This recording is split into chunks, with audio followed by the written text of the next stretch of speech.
The young generation are definitely much more open-minded, learning a lot about the West. It has a great influence on the way the young people think. The young generation are much more welcome to the change of the ideas, which I think is a progress. That's why I believe that China is moving to a positive direction. Most Chinese don't really put a lot of attention to politics. I feel like the majority of Chinese really love Hong Kong. They actually take Hong Kong like brothers and sisters. They wish I have a great relationship. I feel like there's an anti-US vibe in China. I do not appreciate those kind of resentment because I think you shouldn't pass resentment on American people. Every single American that I met, that I talk with, are really nice. I feel very bad when I see that their country is in a mess. You look at each time that American claim to bring democracy to other countries, it's actually usually turned out to be a tragedy. I tell my peers to be aware, be cautious, and to learn from the US, but not to hate, not to resent.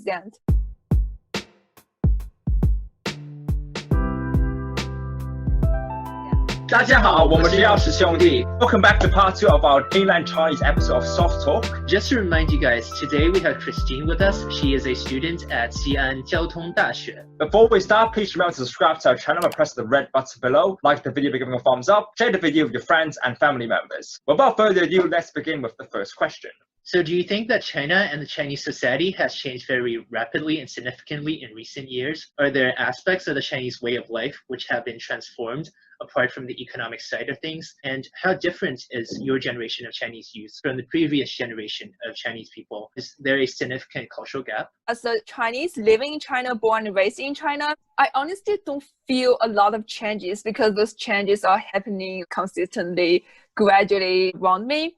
But I'm pretty sure if you're someone who went abroad for like 3 years and then come back to China, you'll see like everything changed. You're not familiar with anything anymore. A friend spent high school in the US. She got back and she realized that nobody uses cash anymore. Like everyone's using Alipay on their phone. And nowadays in China, you really don't see anyone carrying cash. It's very convenient. About the generation gap, yes, for sure, there's a huge generation gap between the previous one and the one right now. The young generation are definitely much more open-minded. Western culture has a greater influence on the younger generation in China because like me and a lot of my peers here, we kind of watch a lot of American TV shows, movies, and also because students are required to study English, so people more or less can understand a lot of things. You also read articles. Education on American history, Western culture in general is also a required course to take in China. Definitely are learning a lot about the West. It has a great influence on the way the young people think. For example,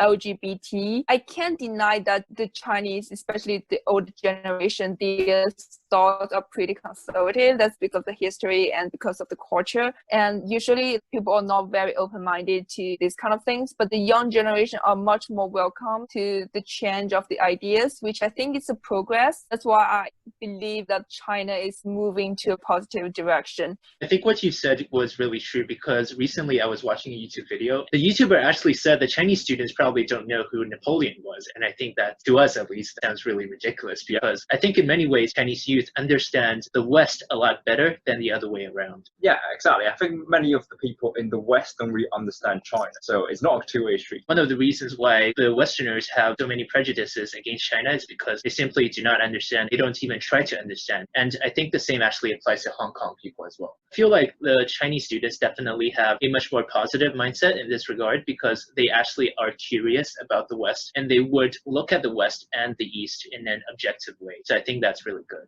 Yeah, I completely agree. So what are the views of most mainland Chinese university students on the current situation in Hong Kong? Are they still maintaining quite an optimistic vibe about Hong Kong, seeing that Hong Kong can actually develop onwards? I can't speak for all the Chinese. People definitely think in different ways. I feel like the majority of Chinese really love Hong Kong. They actually take Hong Kong like brothers and sisters. See, like every year people celebrate return of Hong Kong. Most Chinese don't really put a lot of attention to politics. They do not really understand what's going on behind it. They see what is happening and maybe they heard some news report on that. And I would say few people actually go deep into it. Surrounded by university students, what I feel is that they don't really condemn the protest itself, but they focus focus on the rioting and the violence part, and they condemn it. But they do not really judge it. They wish Hong Kong to be more peaceful. They wish I have a great relationship. Would you prefer living in the US or China?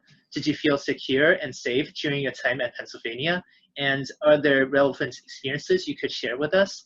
Is the US as free and liberal as people would think, or was it quite different from what you expected? I think all my friends who has experience of study abroad tend to love China more. Speaking of safety, the first thing I bought from Amazon when I was in the US was a pepper spray. It's really dangerous there. I do not feel safe at all. 3 years ago, I had a lot of misunderstanding towards Western life, and there was one international student at my university told me that they think China is really safe. And I was shocked because raised in China, I do not feel it. I take the safety as granted. After I went to the US, I realized that safety is actually pretty hard to get. I think it's very important. I value safety a lot. About American democracy, it is taken for granted for Americans to bring democracy to the world. It feels like it's their obligation. But you look at each time that American claim to bring democracy to other countries, it's actually usually turned out to be a tragedy. I remember probably back in May, a group of Stanford researchers had a paper on being racist to Chinese international students in the US due to the COVID, because Trump is calling COVID like China virus. And their conclusion is that being racist to Chinese people make them like Chinese system more. When I saw the paper, I was shocked because,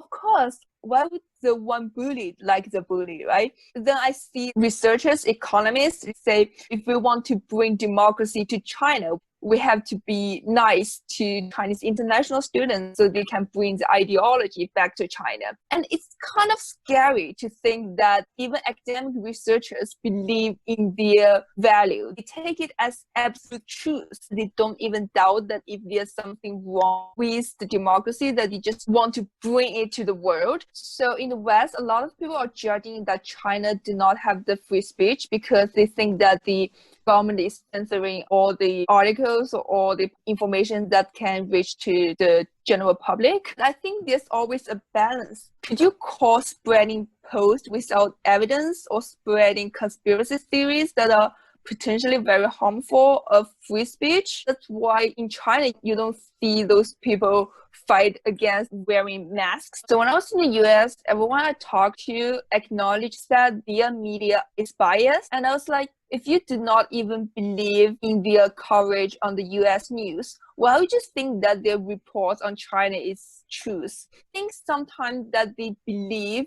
those posts is not because there's enough evidence. It's because that they want to believe it. People shouldn't just leaving those posts without a source. A couple of days ago, I saw some of my UPenn friends posted an article about the concentration camps in China. And then when I clicked that post, it's a full article. You can't really see who wrote it. You can't find any evidence to support that article. Nobody is responsible for that rumor. I think Chinese people are definitely idealizing American way of life and society, at least that they used to. Until recently, those violence and COVID cases have actually showed Chinese people the real face of the US, or I would say like Chinese people are starting to be more aware of what's going on in the US. But before that, I think the images, big houses, nice countryside, rich suburbs, like Hollywood. But actually, no, we have a lot of dystopia places. Like if you go to LA or even Philadelphia, you see a lot of homeless people there, beggars outside of the convenience store. In Philadelphia, there's a place called Kensington. I call it